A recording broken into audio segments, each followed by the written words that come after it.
vi ho raccontato una storia di una zia. Una volta sola io.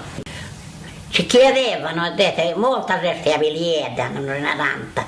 Ma poi c'era molte avvilieta, ce ne tenia gana di morire, a morire, non era io.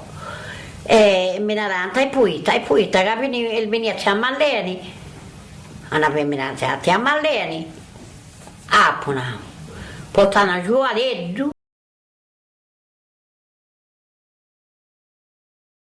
Si biricano deve portare in medasa in teatro. Una femmina sola est.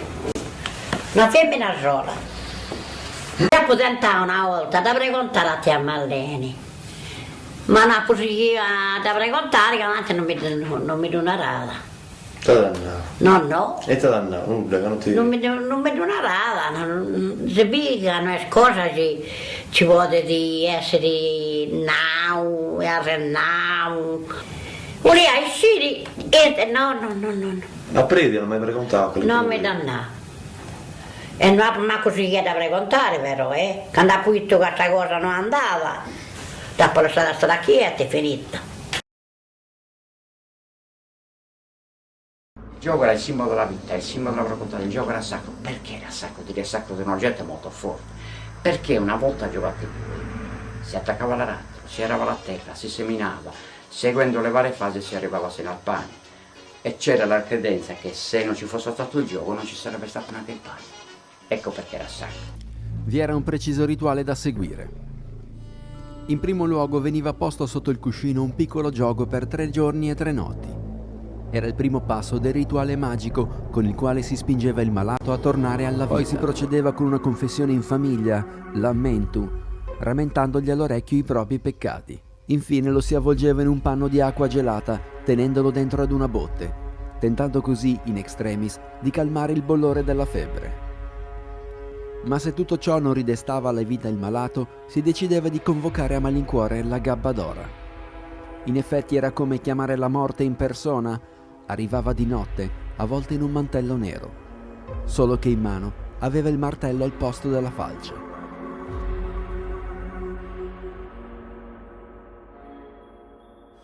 Passato questo lasso di tempo guardavano com'era l'ammalato. Se l'ammalato era morto, qua c'era rimasto quello. Se era morto, lo aveva sofferto, vuol dire che era vivo, aveva fatto qualcosa col gioco che non doveva fare. Se era stabile, si aspettava il medico. Se era allo stadio terminale si chiamava Salvigna, la gabbadora. La Cabbadora è un'assassina, è una donna che mette fine alle vite degli agonizzanti.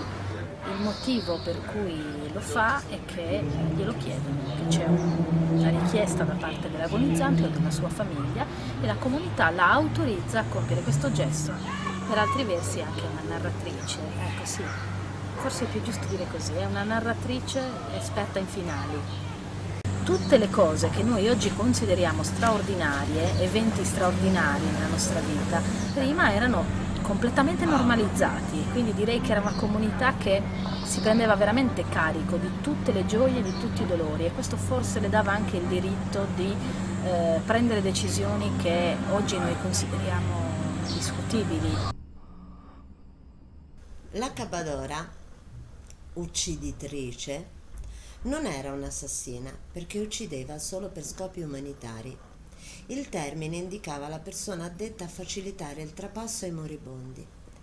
In Barbagia questo compito era affidato alle donne, in Capidano agli uomini, i quali venivano chiamati accabadoris.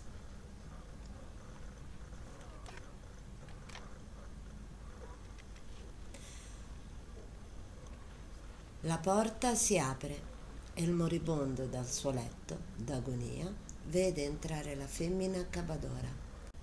È vestita di nero. È arrivata l'ora. Lui da quel momento sa che l'abbraccio che avrà da quella donna sarà l'ultimo della sua vita. C'è un tempo remoto che sopravvive nelle memorie anche recenti degli abitanti della Sardegna, in cui tutto questo è assolutamente plausibile. Accabadora, dallo spagnolo acabar, terminare o ancor più dal sardo accabadare, può significare incrociare le mani al morto o ancora mettere a cavallo e quindi far partire.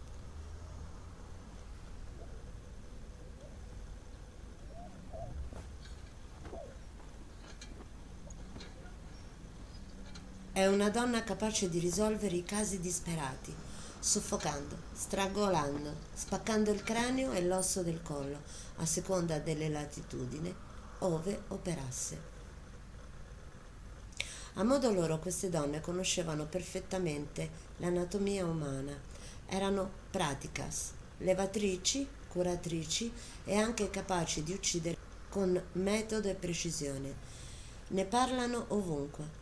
Non può essere un mito, una fantasia dovuta all'isolamento.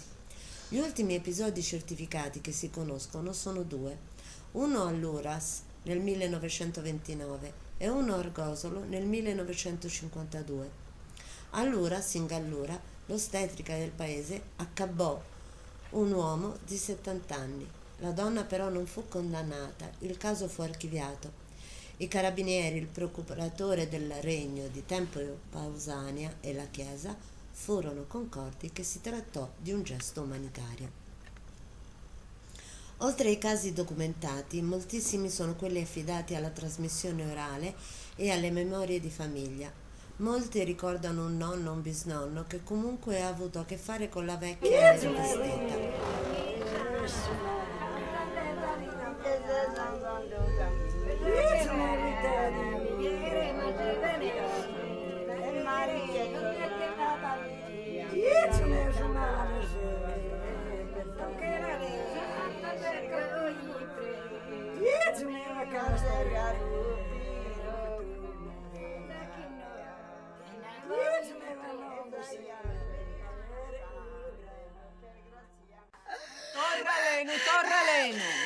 Torre Ilenu, in Berge come, forza, coraggio, un altro sforzo, coraggio, un altro sforzo, come, gai.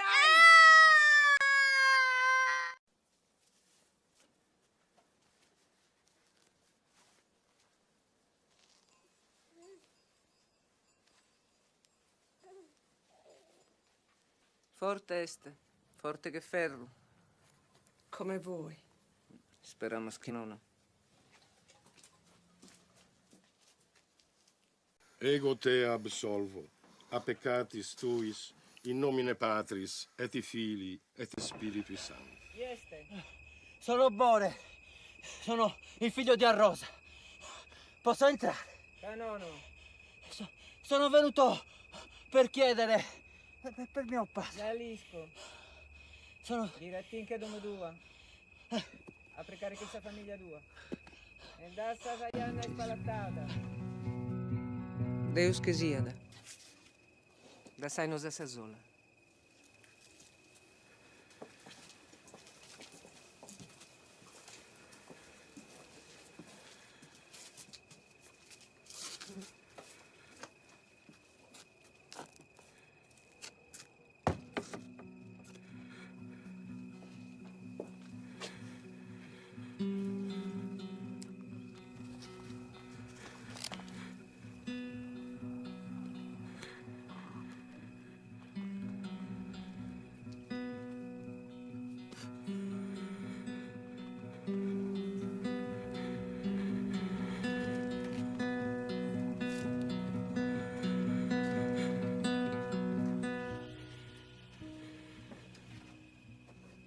Proitte a impuntare goi contro Sassovado.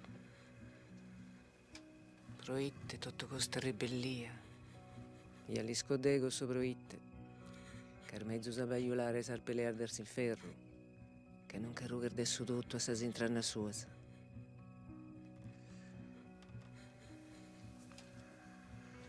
A pa precare su senore. Perché ti diede una sorte più sbalente de sa che de stoccata.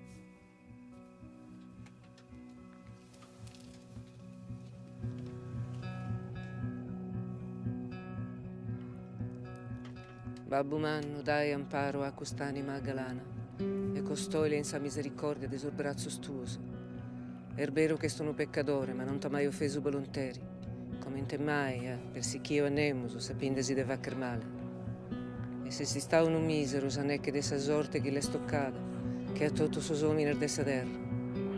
E come che suo mondo che la dispazzava, non li tanche se saianna dessa amore tuo immenso.